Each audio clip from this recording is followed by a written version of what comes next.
Hello everybody and welcome to my monthly Vietnam update. In April, the VN index fell sharply by minus 7.9% in US dollar terms, largely driven by President Trump's tariff announcement targeting key trading partners, which sent shockwaves to global markets. Given our long-held view that Vietnam will not be a primary focus of the Trump administration's trade measures, the AFC Vietnam Fund maintained a relatively high exposure to export-oriented stocks. As a result, the fund was significantly impacted, with its NAV declining by minus 11.4% according to internal estimates. Hi, my name is Andreas Vogelsanger. I'm the CEO of the AFC Vietnam Fund.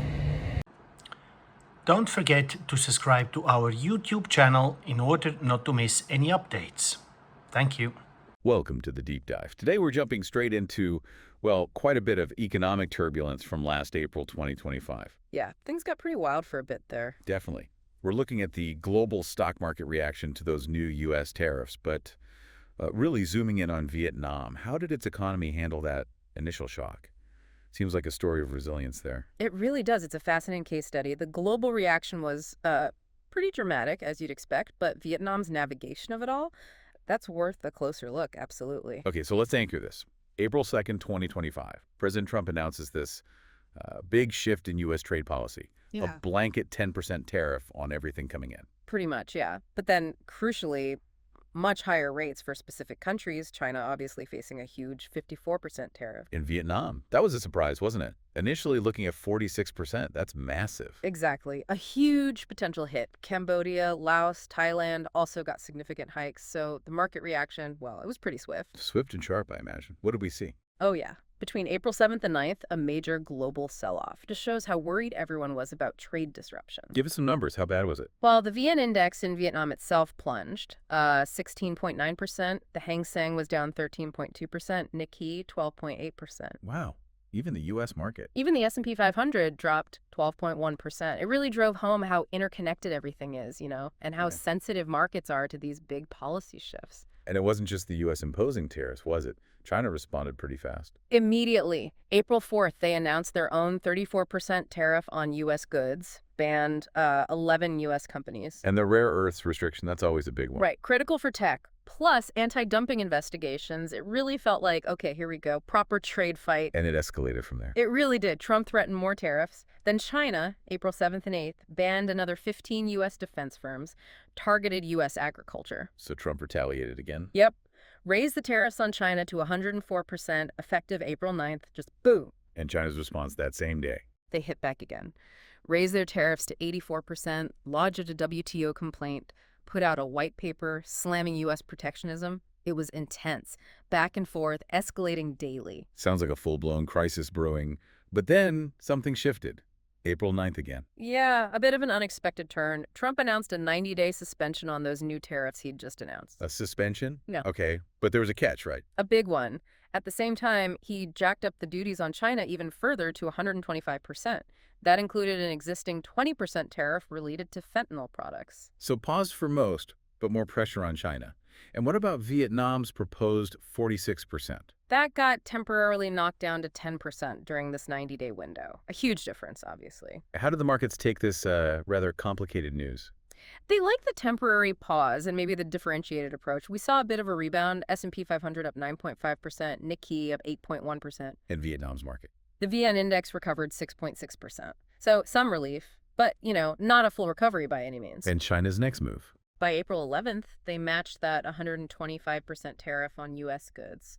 And they explicitly said they were pivoting, focusing more on ties with Asia and the EU. So stabilization, but still a lot of uncertainty lingering. Markets didn't just bounce back to where they were. Not at all. Still significantly lower than earlier in the year. For many markets, the uncertainty was definitely still palpable. Which brings us back to our main question. With all this global chaos and facing that initial 46% threat, can Vietnam actually stay attractive for investment? That's exactly it. And the picture that emerges is, well, pretty multifaceted. Vietnam didn't just sit there. They launched a major diplomatic effort fast. Like what? Who was involved? You had the General Secretary to Lam reaching out directly to President Trump. Deputy Prime Minister Ho Duk-Fok led a mission to Washington. Lots of emergency meetings happening back home, too. So, high-level engagement.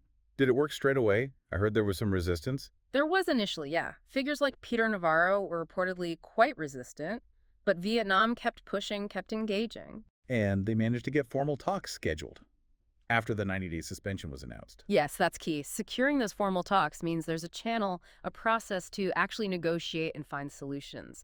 It helps calm things down, provides a bit more predictability, maybe. And just avoiding that 46% tariff, even temporarily, must have been huge. Absolutely massive. Doesn't solve everything, doesn't mean no recession risk, but dodging that specific bullet was a major win. Were there other signs of trying to smooth things over? Well, yeah. Reports mentioned a crackdown on trade fraud, Yeah. goods being illegally relabeled. That addresses a specific U.S. concern. Trying to show they're playing fair. Exactly. And then there was that big deal announced to buy F-16 fighter jets from the U.S. That could be seen as, well, a signal of wanting a broader, stable relationship beyond just trade spats. Okay, so diplomacy was definitely in high gear. But what about the underlying economy? How solid are Vietnam's fundamentals to ride out this kind of storm? That's where it gets really interesting. Despite everything, the general view among analysts seems cautiously optimistic about the long term. Even with the tariff threat, what are the growth forecasts looking like for 2025? They vary a bit, as you'd expect. VietCap Securities, for instance, is forecasting around 5.0 to 5.5% GDP growth. BMI revised theirs down slightly, but still to a pretty healthy 6.4%. So even the lower end is still decent growth.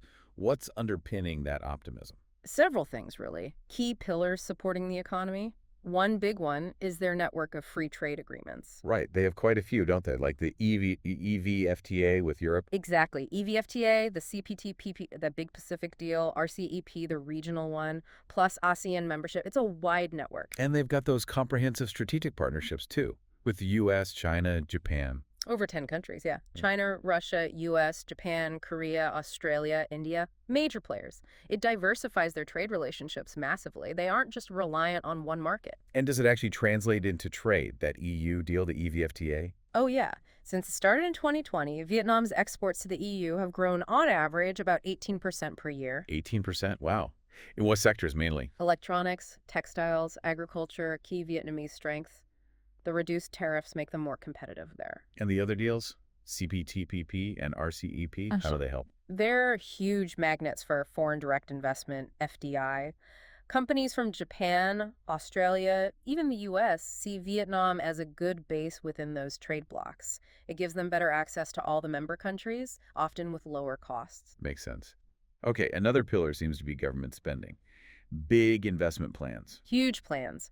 Projected public investment over 7% of GDP in 2025. That's substantial. And focused where? A lot on infrastructure, roads, rail, airports, also education, healthcare, things that boost long-term competitiveness and provide short-term economic stimulus. Any specific big projects? Oh, yeah. The North-South Expressway is a major one, and the really ambitious North-South High-Speed Railway that's estimated at something like $60 billion US. Huge undertaking. 60 billion, wow, and airports too. Expanding capacity at Tan Son Nhat in Ho Chi Minh City, and the new Long Thanh International Airport. These investments really help cushion against external shocks by boosting domestic activity. And it's not just concrete and steel. Tourism is bouncing back too. Strongly. 2024 saw impressive revenues, and the government's pushing hard to keep that momentum going. How are they doing that? Targeted campaigns in key markets, Europe, North America, Asia, plus making it easier to visit with e-visas, more visa exemptions for different nationalities. People know places like Halong Bay, Phu Quoc Island. Iconic spots, exactly. And tourism is becoming a really significant chunk of the economy, expected to be nearly 10% of GDP by 2025. Okay, what about people actually in Vietnam? Domestic consumption, is that holding up? It seems to be recovering steadily, growing consumer confidence. You see it in retail sales, car purchases, even the housing market. What's driving that? Rising wages play a big part. Vietnam has a young population, a growing middle class with more money to spend. Retail sales were up over 8% in 2024. And real estate is picking up too. Seeing a rebound in places like Hanoi and Ho Chi Minh City, that's usually a decent sign of broader economic confidence. Now, there was one figure that really jumped out at me. Government debt, Vietnam's debt to GDP ratio. Ah, yes. remarkably low, around 33.5% in 2024. 33.5%. That's way below the kind of levels you see in many developed and even developing countries. Why is that so beneficial, especially now? It gives them enormous flexibility, fiscal space. They're well under their own official ceiling of 60%. So what does that mean in practical terms? It means if things get tough, the government can step in, they can increase spending, maybe offer tax breaks, support businesses, without worrying so much about their own finances becoming unstable. It's a huge buffer against shocks. Okay, makes sense. And finally, the stock market itself. Despite that big drop in April you mentioned, valuations looked attractive. Yeah, the VN index was trading at a blended PE ratio of about 11.7x. That's roughly 25% lower than its average since 2016, and actually close to levels seen during past crises. So potentially undervalued. Could suggest that? Yes. Especially given the underlying economic picture we've been discussing. And historically, the VN index tends to recover pretty well after big dips. What kind of recovery are we talking? Often recovers 70–75% of the loss, and the average return over the 12 months following a significant decline has been around 16%. Of course, past performance isn't future guarantee, but it's an interesting pattern. Any specific sectors looking more promising? The thinking is defensive sectors might hold up better in uncertain times. Things like consumer staples, energy, IT, and maybe surprisingly, construction materials, given the infrastructure push. Let's drill down into that. You mentioned construction materials. The report highlighted a specific company, Lamdong Mineral and Construction Materials, LBM. Yes, LBM. They were picked as a key supplier for some of those big highway projects, Dajilian-Kwang and Chumthunji-Injia. So directly benefiting from that government spending we talked about. Exactly. The chairman apparently said they've been preparing for this for 5 years. Strategic positioning. And are they seeing results already? Well, the projects officially broke ground in April, and the CEO was quoted expecting a 40% jump in Q1 revenue and feeling confident about hitting their 2025 profit target. So, yes, seems like it's translating quickly. Okay, what about a company more exposed to the export tariffs? Thai Nguyen Garment, TNG. They must have been hit hard initially. Oh, definitely. Major exporter. Their share price dropped about 40% from its peak, directly in the line of fire. So how are they coping? Just hoping the tariffs stay low. They seem to be adapting very proactively. The CEO was still confident about achieving 6% revenue growth for the year, despite the tariff situation. Where's the growth coming from if the U.S. market is risky? They've significantly shifted their focus, less reliance on the U.S., much more on Europe. U.S. share of their revenue dropped from about a third down to 26%, while Europe jumped from 35% up to 60% as of April. Wow, that's a rapid pivot. Very agile. And the chairman was optimistic about hitting record net profit growth in 2025, maybe 8% or more. And their valuation after the share price drop. Looked quite attractive on paper. PE around 6x, price to book just over 1, and a decent dividend yield near 7%. Suggests the market might be overlooking their adaptability. Interesting. One more company example, Agricultural Bank Insurance, ABI. ABI, they reported really strong Q1 growth, net revenue up 16%, net profit up 15% year on year. Also looking undervalued? Similar metrics to TNG, actually. PE around 8x, PB 1.2x, 7% dividend yield, and VN Direct Securities was projecting their full-year net profit could jump over 30%, recovering strongly from some earlier storm impacts. Zooming back out from individual companies, it feels like there's a wider strategic adjustment happening. Investment funds changing tack, the government doubling down on infrastructure. Precisely. The fund mentioned in our sources explicitly said they were reducing exposure to those tariff-sensitive export stocks and buying more into banks and public infrastructure plays. Makes sense, right? Hedging bets. And the government isn't just planning infrastructure, they're actually speeding it up. It seems so. Over 80 major infrastructure projects reportedly launched in April alone. That's a clear signal they're using public investment as a key lever to maintain growth momentum. Are there other things the government could do or is planning to do to support the economy through this? Yeah, the report outlines several possibilities. More public investment if needed, definitely pushing forward with that north-south high-speed rail project. What about things like tax relief? Potential tax cuts or letting businesses defer payments, yes. That could ease cash flow pressures. And the central bank? Any role for them? The State Bank of Vietnam, SBV, could potentially roll out lending packages with subsidized interest rates, or even just broader interest rate cuts to make borrowing cheaper and encourage investment.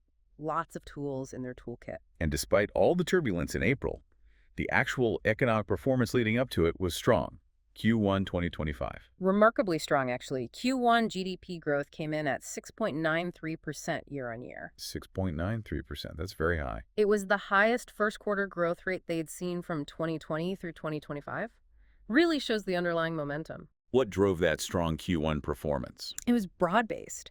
Exports hit a record high, up 10.6% to nearly $103 billion.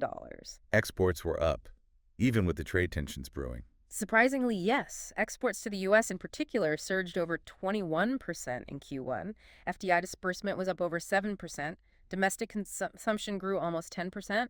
And tourism, as we mentioned, was booming 6 million visitors, up nearly 30% year-on-year. So it sounds like Vietnam entered this period of uncertainty from a position of considerable strength. That seems fair to say. The foundation was solid. Okay, so let's try and pull this together. The key takeaway seems to be that despite a really significant global shock from these U.S. tariffs, Vietnam has shown, well, quite remarkable resilience and adaptability. I think that sums it up well. You have those strong fundamentals. We discussed the FTAs, the government investment, tourism, domestic demand, that low debt level, all crucial. Plus, the proactive diplomacy seemed absolutely vital in heading off that worst-case 46% tariff scenario, at least for now. Critical. And then you see the company-level adjustments, like TNG shifting exports and the government actively using policy levers like accelerating infrastructure spending. It's a multi-pronged response. It's also interesting to think about Vietnam's position, geographically and politically. Could it actually benefit somehow, maybe as a sort of bridge or alternative hub between the U.S. and China? That's a fascinating possibility. Its strategic location and its generally good relations with multiple major powers could position it uniquely in a shifting global trade landscape. Certainly something to watch. Definitely. So this deep dive really highlights Vietnam's ability to navigate some incredibly choppy waters, which leaves us with a final thought, perhaps for you, the listener, to mull over. Given this demonstrated resilience and the ongoing economic momentum, what are the longer-term implications? How might this influence global supply chain decisions or investment strategies across Southeast Asia as a whole? It's a dynamic picture and one that's far from settled.